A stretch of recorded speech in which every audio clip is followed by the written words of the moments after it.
You often say that it's time for wind and solar to get off subsidies.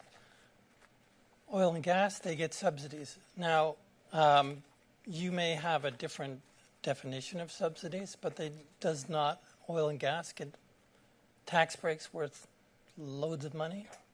No, we don't. One of the things that's called a subsidy is when you drill a well, you get an ability to accelerate the depreciation, of that asset. And you've had that's come and gone, but it's mostly been there. You get that in manufacturing and industries all across the country. So they call that a subsidy. Like that's sort of silly. Now, of course, you get accelerated depreciation on everything.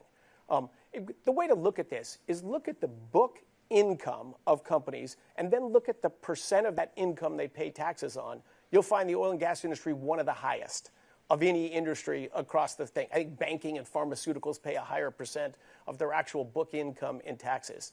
So no, I think it's entirely untrue to say oil and gas collect subsidies. I was in that industry for decades. I never saw any subsidies.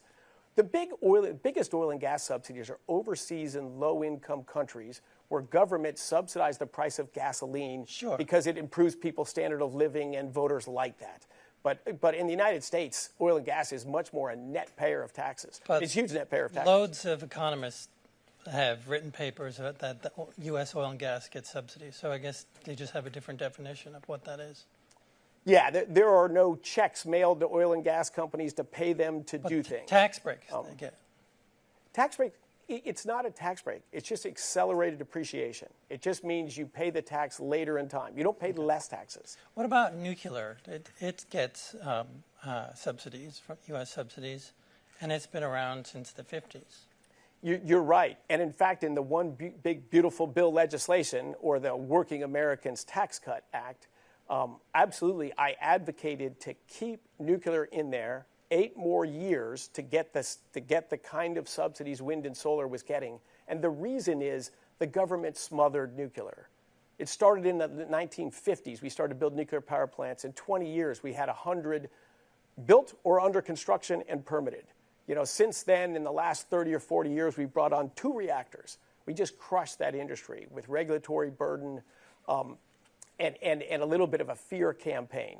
So we need that industry as another source of energy. And so we're going to give temporary nudges to get it started. And it provides a product there's buyers for, 24/7 electricity. Whether the wind is blowing or the sun is shining, it's there. The other big thing about nuclear that we need the distinguishing factor is wind and solar and batteries. They're all in the electricity sector. Electricity is incredibly important, central to our lives.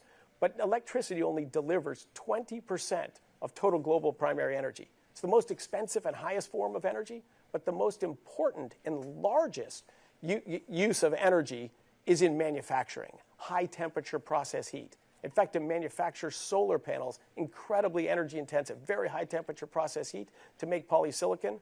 Today, that only comes from burning hydrocarbons, only comes from combustion. Nuclear could move in and provide part of the process heat. It can play a meaningful role in the long-term energy